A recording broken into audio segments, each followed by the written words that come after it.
सो हम problem discuss कर रहे हैं। प्रॉब्लम क्या है, आपके पास 2 आइडेंटिकल आयंस हैं आपके, ठीक है, जो आपकी एयर में प्लेस्ड हैं और डिस्टेंस कितना है, वो एक दूसरे से कितने डिस्टेंस पे प्लेस्ड है, 5 × 10⁻⁻10 मीटर, ठीक है। यानी आपको क्या दे रखा है, 2 चार्ज हैं, दोनों कैसे हैं, आइडेंटिकल हैं, हमने ले लिया, सपोज करो दोनों कैसे हैं, पॉजिटिव हैं, दोनों पे +q चार्ज है, और उनके बीच का जो डिस्टेंस है वो आपको दे रखा है 5 × 10⁻⁻10 मीटर। अब वो एक दूसरे पे जो है फोर्स जो एक दूसरे पे फोर्स लगा रहे हैं, इलेक्ट्रोस्टैटिक फोर्स, वो आपको दे रखा है 3.7 × 10⁻⁹ न्यूटन। तो आपको क्या पूछा हुआ है, सबसे पहले पूछा हुआ है नेचर ऑफ फोर्स, क्योंकि दोनों चार्ज आइडेंटिकल है तो नेचर तो कैसा हो जाएगा आपका, रिपल्सिव हो जाएगा, ठीक है, रिपल्सिव फोर्स होगा, यानी एक दूसरे को रिपेल करेंगे। उसके बाद पूछा है वो चार्ज ऑन ईच आयन, और उसके बाद पूछा है number of excess of electrons और lack of electrons. So F का अगर मैं फॉर्मूला देखूं तो क्या होता है, कूलॉम्स लॉ के अकॉर्डिंग 1/4πε0। Q1 Q2 दोनों सेम है तो Q का स्क्वायर हो जाएगा अपॉन R²। आपको पता है 1/4πε0 की वैल्यू कितनी होती है, तो पहले F की वैल्यू इस तरफ रख देंगे हम, इसकी वैल्यू होती है 9 × 10⁹। Q², R की वैल्यू है आपकी, ये स्क्वायर करेंगे तो क्या आएगा आपके पास, इसका स्क्वायर हो जाएगा ये। सो Q² की बात करें तो अब हम क्रॉस मल्टीप्लाई कर लेते हैं। सो आपके पास क्या आ जाएगा, ये इसका स्क्वायर होगा डिवाइडेड बाय यहाँ आएगा, ठीक है, पावर को ऊपर लेके जाएंगे और स्क्वायर को इस तरफ लेके आएंगे तो आपका रूट हो जाएगा, तो यहाँ पावर कितनी हो जाएगी, ये पावर हो जाएगी -18। इसको मैंने स्क्वायर में ही लिख रहा हूँ क्योंकि मुझे रूट निकालना है तो हमें आसानी होगी ना इसको सॉल्व करने में, इसलिए मैंने इसको कैलकुलेट नहीं किया, इसका स्क्वायर नहीं किया। अब आप रूट के बाहर जब निकालेंगे तो क्या क्या आएगा, इसको ऐसे लिख देते हैं हम, 3.7 डिवाइडेड बाय 9। इसका रूट करेंगे तो 18 से 9 पावर बाहर आ जाएंगी और ये आ जाएगा 5 × 10⁻⁻10। अब इसका रूट अगर हम निकालें तो 9 का रूट कितना होता है, 3 हो जाएगा, और 3.7 का रूट अगर हम देखें तो कितना आएगा, यहाँ से पावर को एक साथ लिख देंगे 19, ये 5 इधर मल्टीप्लाई में लिख दो आप, ठीक है। सो हमें रफली कैलकुलेशन करनी है। सो 3.7 का अगर मैं रूट निकालूं तो कितना होगा, वो 1 पॉइंट समथिंग होगा, ठीक है, या कुछ नहीं है तो आप 0 लगा सकते हैं, तो कितना आएगा ये 9, अगर हम देखें कैसे, हाँ 9 हो सकता है, 81, 8, 18, 26, हाँ 1.9 समथिंग हमने कंसीडर कर लिया है। सो यहाँ से कितना आएगा, 5 × 1.9 10⁻⁻19 डिवाइडेड बाय 3। सो अब अगर हम इसको मल्टीप्लाई करके सॉल्व करें तो Q कितना आ जाएगा आपका, मैं यहाँ लिख दे रहा हूँ। सो ये आएगा 45, ठीक है, 10⁻⁻19। तो डिवाइड करेंगे अगर हम तो कितना आएगा, 3.16 10⁻⁻19, ठीक है, जिसको हम कितना कंसीडर कर सकते हैं, 3.2 × 10⁻⁻19 कूलम। सो आपके पास जो चार्ज की वैल्यू आई है वो कितनी आई है, 3.2 × 10⁻⁻19 कूलम, ठीक है। तो सो हमारे पास Q आ गया है, Q कितना आ गया है आपके पास, 3.2 × 10⁻⁻19 कूलम। अब आपको निकालना है एक्सेस ऑफ इलेक्ट्रॉन या लैक ऑफ इलेक्ट्रॉन, तो Q = कितना होता है, N, और E की वैल्यू आपको पता है, Q की वैल्यू है 3.2 × 10⁻⁻19 कूलम, एंड इसकी वैल्यू होती है 1.6 × 10⁻⁻19 कूलम एक इलेक्ट्रॉन पे जो चार्ज होता है। सो ये तो कैंसिल हो जाएगा। सो N की वैल्यू कितनी आएगी, 2। So number of excess of electrons कितना है, 2 है। सो अब हमारे पास प्रॉब्लम है, what should be the distance between alpha particles and a proton in air so that there is a repulsive force of 6 × 10⁻11 newton between them.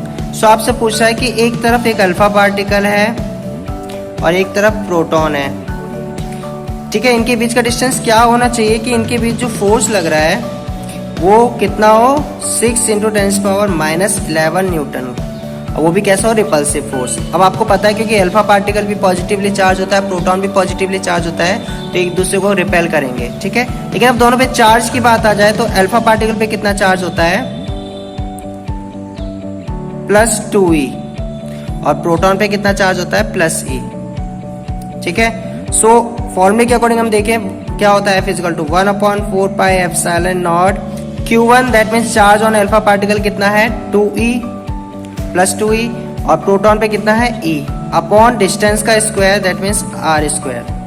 So F आपको given है कितना है, 6 × 10⁻11, 1/4πε0 की वैल्यू कितनी होती है, 9 × 10⁹, यहाँ से आएगा 2e² अपॉन r², ठीक है। सो r² को इस तरफ ले जाएंगे, अब इसको डिवाइड में लेके आ जाते हैं हम, e² अपॉन 6 × 10⁻11।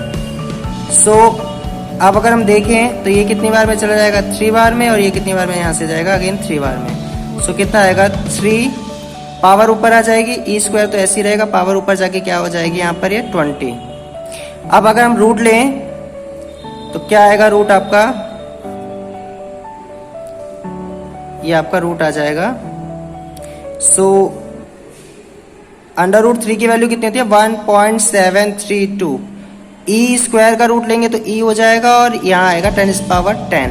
अब आपको पता है चार्ज ऑन इलेक्ट्रॉन, e क्या है, चार्ज ऑन इलेक्ट्रॉन या चार्ज ऑन प्रोटॉन, वो मैग्नीट्यूड जो होता है वो कितना होता है, 1.6 × 10⁻19। e की वैल्यू आपको पता है ना, 1.6 × 10⁻19 कूलम होती है, तो हमने मैग्नीट्यूड रखा है यहाँ पर। सो कितना आएगा r आपके पास, अब हम मल्टीप्लाई कर लेते हैं, तो यहाँ तो पावर तो आ जाएगी 10⁻9, अब इसको मल्टीप्लाई कर लेते हैं। सो क्या आएगा, 12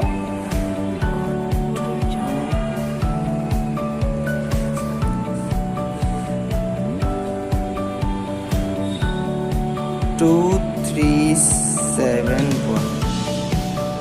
सो आएगा ये कितना आ जाएगा, पॉइंट कितने के बाद लगेगा, दैट मीन्स आएगा 4.77, ठीक है, × 10⁻9 metre. This is your answer.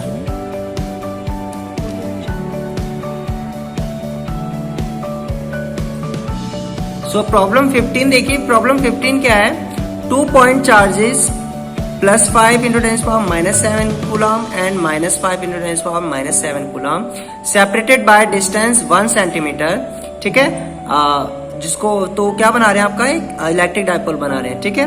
Calculate electric field intensity on the axis of this dipole at distance 50 centimetre.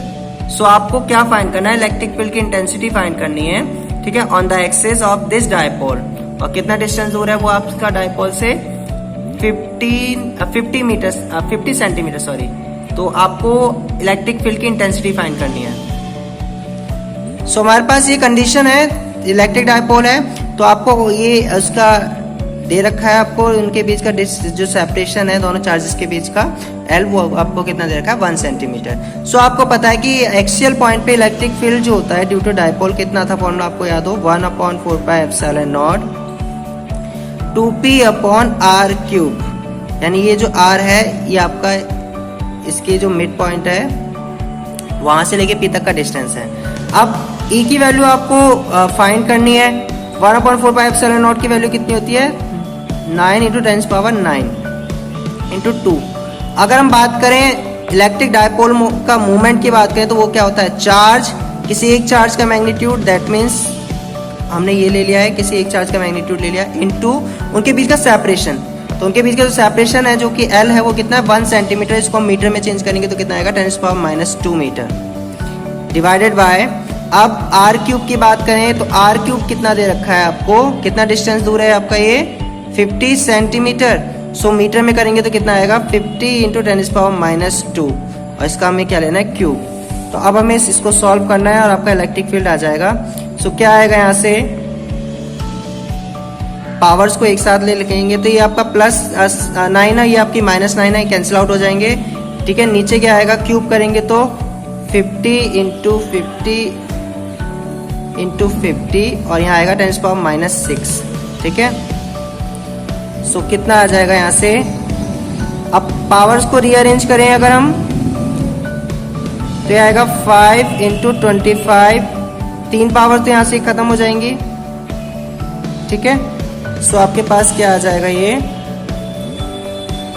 5 से 5 कैंसिल कर देते हैं, पावर्स को ऊपर लेके जाएंगे तो मैं इसको ऐसे लिख सकता हूँ, 3 पावर है ना तो 100 × 10 कर सकते हैं हम। तो यहाँ आएगा 25, तो ये कितनी बार में जाएगा 4 बार में।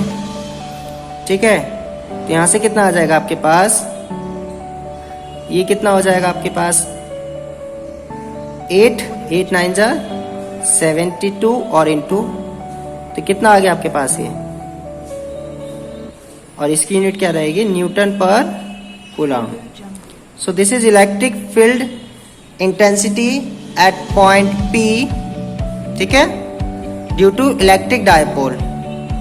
तो कितनी आ रही है 720 न्यूटन पर कूलम। इसकी एक और यूनिट भी होती है न्यूटन पर अब इलेक्ट्रिक फील्ड इंटेंसिटी की, जो कि होती है वोल्ट पर मीटर। लेकिन अभी हमने वोल्ट इलेक्ट्रोस्टैटिक पोटेंशियल अभी हमने बात नहीं की है उसकी।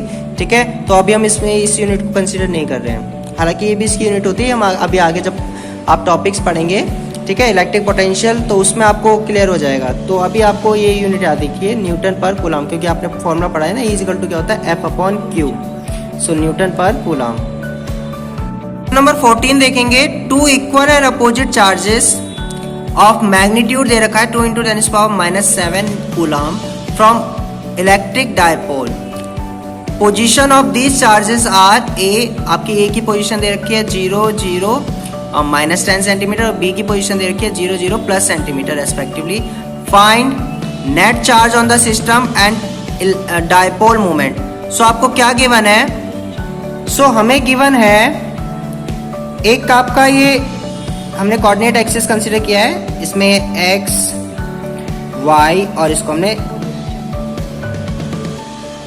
इसको सपोज करो x कंसीडर कर लिया है आपने और इसको z कंसीडर कर लिया है। ठीक है, अब 2 पॉइंट्स आपको कंसीडर करने हैं। एक पॉइंट तो है आपका x एक्सिस के लॉन्ग, अगर हम देखें तो अगर इधर ये positive x axis positive z axis है तो इधर क्या रहेगा ये -z एक्सिस।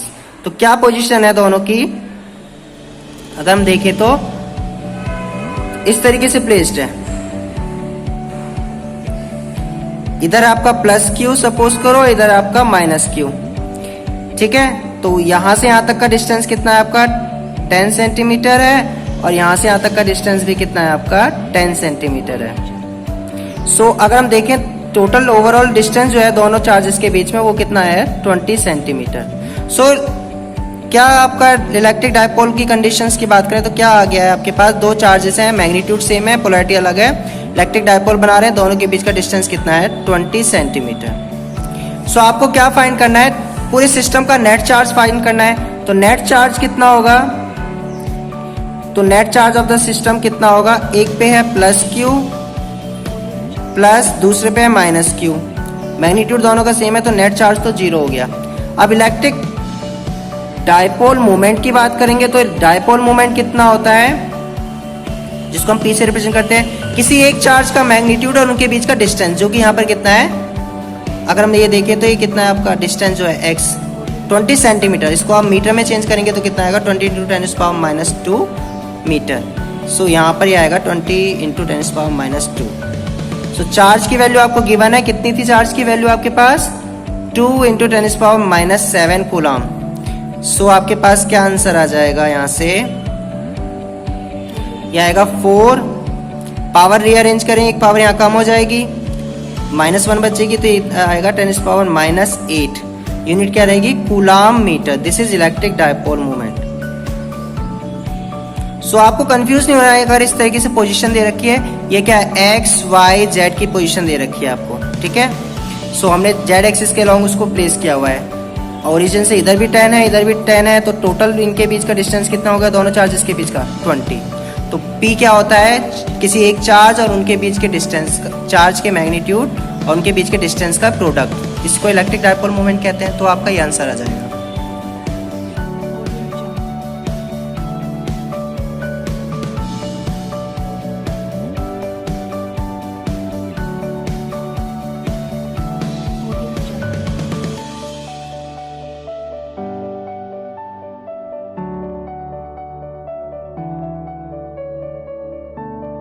Audio Jungle.